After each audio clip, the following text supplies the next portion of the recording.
They hold Jacksonville to a field goal to keep it a one-score game. You think, hey, maybe they've got a chance to pull this thing out. 5 seconds of clock time later, AJ Green loses his mind for a minute and gets ejected. And now you think, this is going to get ugly. The Bengals have a knack of finding novel ways to disappoint and frustrate their fan base. If you had a list of things that might go wrong in Jacksonville, an AJ Green meltdown would not have made the top 100. For what it's worth, Green showed remorse in his comments to reporters in Jacksonville after the game. As a player, as a man, and a father, that's a reflection of me.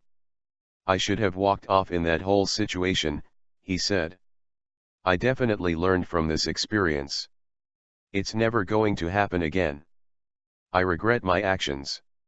Whatever the punishment, I accept it. I put myself in that situation. The Bengals likely would have lost whether Green was ejected or not, but his absence made a bad offense worse. It ended up 23-7, but it felt like 43-7. The problems were the same ones we've been talking about week after week. The offensive line is a train wreck, that means no running game. They averaged 1.7 yards on 17 carries. So when the Bengals get behind, Andy Dalton's life is in danger. Green is a saving grace for the Bengals' weak offense, and his absence did not go unnoticed. The defense, despite only giving up 16 points Sunday, was not very good. The Jags were 12 for 18 on third down conversions. The rest of the season is looking pretty hopeless. The last chance to really address the offensive line was at last week's trade deadline. The team never really rectified the offensive line's major losses of Andrew Whitworth and Kevin Zeitler. There were opportunities to beef up the line, but adding Andre Smith in free agency and a center with your 8th pick is not addressing the line. There's hope in the draft, but it's pretty sad when you start thinking about the draft with 9 games remaining.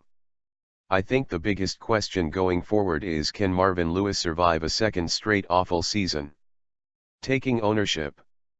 Carl Lindner III would not comment on a big story about FC Cincinnati trying to land a MLS team, saying he was too busy with his other business. Bad move in my estimation. One of the mistakes his late father, Carl Jr., made when he owned the Reds was leaving all media duties to others.